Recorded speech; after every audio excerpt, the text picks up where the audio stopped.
नमस्कार दोस्तों, ये video editorial compilation for mains का पार्ट है। आप प्लेलिस्ट में जाके एडिटोरियल की वीडियोस पेपर वाइज और टॉपिक वाइज देख सकते हो।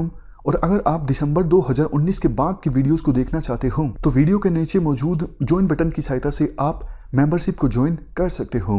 चलिए डिस्कशन स्टार्ट करते हैं। आप इसे जीएस पेपर 2 से इस टॉपिक से जोड़ सकते हैं। इंडिया रशिया के एक्ट फार ईस्ट की ओर काम कर रहा है और दोनों देश अपने रिलेशंस को बेहतर करने का प्रयास कर रहे हैं।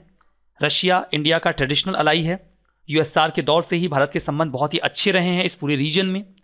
देखिए, जो रशिया का फार ईस्ट रीजन है, साइबेरिया का रीजन है, रशिया चाहता है कि वहां पर इन्वेस्टमेंट किया जाए और हमारे प्राइम मिनिस्टर नरेंद्र मोदी ने यह भी प्लेज किया है $1 बिलियन का लाइन ऑफ क्रेडिट। अब लाइन ऑफ क्रेडिट क्या होती है? लाइन ऑफ क्रेडिट को मैं आपको लोन के साथ डिफरेंशिएट कर देता हूं। देखिए, एग्जांपल ले लेते हैं। सपोज करिए आपका कोई फ्रेंड है जिसका नाम ए है, उसे कुछ प्रॉब्लम है, उसे कुछ सपोज करिए 50 रुपए की आवश्यकता है, 50-60 रुपए की आवश्यकता है, लेकिन आपको ना तो पता है कि आपके दोस्त को कितने रुपए की आवश्यकता है और आपका दोस्त संकोच में आपसे बोलता भी नहीं है। तो आप अपने दोस्त को रैंडमली आश्वासन देते हैं कि मैं 100 रुपए आपके लिए निकाल देता हूं, आपको जब मर्जी तब आप मेरे से ले लेना। अब दोस्त आश्वस्त हो जाता है कि मेरे दोस्त के पास 100 रुपए हैं जो मैं कभी भी ले सकता हूं। आप इसे कहते हैं लाइन ऑफ क्रेडिट। ठीक है, लोन का मतलब ये होता है कि आपने अपने दोस्त को 100 रुपए दे दिए, अब वो लोन हो गया, लेकिन आपने दोस्त से बोला कि आप 100 रुपए कभी भी ले सकते हो। दोस्त उसमें 20-20 रुपए करके 5 बार में ले सकता है, 50-50 करके 2 बार में ले सकता है, जब मर्जी ले सकता है। ये लाइन ऑफ क्रेडिट होता है। अब लोन में ये होता है कि अगर आपने किसी देश को 100 रुपए का लोन दे दिया, थोड़ा वाइडर आते हैं, तो वो देश आपको 100 रुपए का इंटरेस्ट रेट देगा। लाइन ऑफ क्रेडिट में क्या होता है कि आपने किसी दूसरे देश को बोला कि आप 100 रुपए का लोन कभी भी ले लीजिएगा, लेकिन उस देश ने तत्काल केवल 20 रुपए का लोन ही लिया, 100 में से केवल 20 रुपए ही निकाले, तो वो 20 का इंटरेस्ट रेट देगा। 100 वो ले तो सकता है, लेकिन वो 100 का इंटरेस्ट रेट नहीं देगा, वो बाद में जब लेगा तब देगा। तो ये अंतर होता है लाइन ऑफ क्रेडिट में। तो लाइन ऑफ क्रेडिट $1 बिलियन का प्लेज किया गया है, जिसके जरिए रशिया के फार ईस्ट रीजन में जो साइबेरिया का रीजन है, इसे हम आगे RFE कहेंगे, उसमें इन्वेस्टमेंट किया जाएगा। जो ईस्टर्न इकोनॉमिक फोरम था, जिसे अभी व्लादिवोस्तोक में ऑर्गेनाइज किया गया, वहां पर रशियन प्रेसिडेंट व्लादिमीर पुतिन इस उद्देश्य के साथ सभी देशों को इनवाइट करते हैं कि जो फारदेस्ट साइबेरियन रीजन है वहां पर वो इन्वेस्टमेंट अट्रैक्ट कर पाएंगे, जो आर्कटिक पोल एरिया है वहां पर इन्वेस्टमेंट अट्रैक्ट कर पाएंगे। देखिए, प्राइम मिनिस्टर नरेंद्र मोदी ने अभी जो $1 बिलियन का LOC line of credit announce किया है, उसके जरिए उनका यह मानना है कि इससे इंडिया की जो एक्ट फार ईस्ट पॉलिसी है वो स्ट्रेंथन होगी। एक्ट ईस्ट की पॉलिसी आप जानते हैं। एक्ट फार ईस्ट का मतलब यह है कि साइबेरिया का जो रीजन है, आर्कटिक पोल का जो रीजन है, वहां पर इन्वेस्टमेंट इंडिया के द्वारा किया जाए।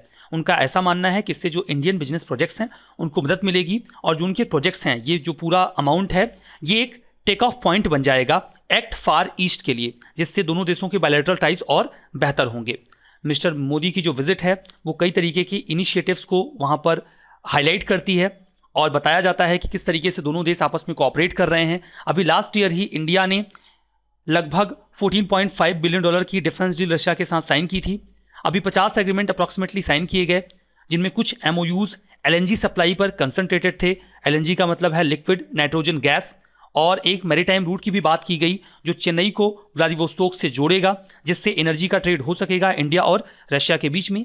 एक 5 ईयर रोड मैप भी तैयार किया गया है कि किस प्रकार से जो LNG है उसे, या हाइड्रोकार्बन्स हैं, वो इंडिया तक आ सकते हैं रशिया के जरिए। इंडिया चाहता है कि ऐसा हो, क्योंकि इंडिया अपनी डिपेंडेंसी जो अनस्टेबल मिडिल ईस्ट है उससे कम करना चाहता है, क्योंकि वहां पर इंस्टेबिलिटी की वजह से अक्सर प्राइसेस फ्लक्चुएट करते रहते हैं। अब क्या स्ट्रेटेजिक इंप्लीकेशंस हो सकते हैं? पीएम मोदी की जो विजिट है, जो pivot to Russia far east एक सेंटर्ड पॉलिसी है उस पर। पाइवोट का मतलब होता है जब आप किसी चीज पे केंद्रित हो जाते हैं। तो अगर इंडिया रशिया के फार ईस्ट पर केंद्रित है, सेंटर्ड है, तो आप उसे pivot to Russia far east बोल सकते हैं। इसके स्ट्रेटेजिक इंप्लीकेशंस के तौर पर सबसे पहले तो इंडिया अपनी एनर्जी को सिक्योर करना चाहता है। इंडिया इच्छा रखता है कि इंडिया अपनी एनर्जी के सोर्सेज को डाइवर्सिफाई करे, ताकि अनस्टेबल वेस्ट एशिया पर इंडिया की डिपेंडेंसी कम हो। दूसरी बात कि फार ईस्ट में अगर इंडिया इन्वेस्ट कर रहा है, जो कि रशिया का एक निग्लेक्टेड रीजन होता है, तो इसके बाद से जो पोस्ट सोवियत एरा है उसमें इंडिया अपने रिलेशंस को अच्छी तरीके से डेवलप कर पाएगा रशिया के साथ, और वो रशिया को कन्विंस कर पाएगा कि रशिया इंडिया के साथ आकर इंडो पैसिफिक रीजन में जो स्ट्रेटेजिक फोरे है, जो स्ट्रेटेजिक प्लेटफॉर्म है, वहां पर एक साथ मिलकर काम करे। तो अगर इंडिया रशिया के फार ईस्ट में जा रहा है तो इंडिया एक्सपेक्ट करेगा कि रशिया इंडिया के साथ इंडो पैसिफिक में आएगा। तीसरी बात कि जो गवर्नमेंट है वो चाहती है कि जो रशिया का फार ईस्ट रीजन है वहां पर वो अन्य देशों के साथ कोलैबोरेट करे, इंडिया ने वादा भी किया है कि वो अन्य देशों के साथ कोलैबोरेट करेंगे ताकि रशिया के फार ईस्ट रीजन में इन्वेस्टमेंट किया जा सके। नोटेबली जापान भी अभी इंटरेस्टेड है रशिया के रीजन में इन्वेस्टमेंट करने के लिए। हालांकि दोनों के बीच में थोड़े बहुत डिस्प्यूट्स चलते रहते हैं, स्टिल वो इंटरेस्टेड है।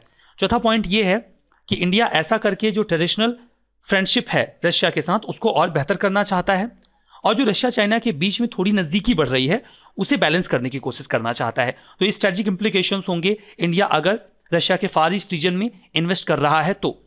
कंक्लूजन में ये कहा जा सकता है कि जो एक्ट फार ईस्ट पॉलिसी इंडिया ने अभी ऑप्ट करी है, इससे जो एक पोलराइज वर्ल्ड है उसमें इंडिया मल्टीपल अलाइनमेंट इंश्योर कर सकता है। इस बात का आश्वासन देने के साथ ही साथ रशिया को कि भले ही वो अन्य देशों के साथ खुद को अलाइन कर रहे हैं, लेकिन रशिया उनका ट्रेडिशनल अलाई है जिनके साथ वो अच्छे संबंध हमेशा रखेंगे। इस डिस्कशन में फिलहाल इतना ही है। Thank you very much for discussion.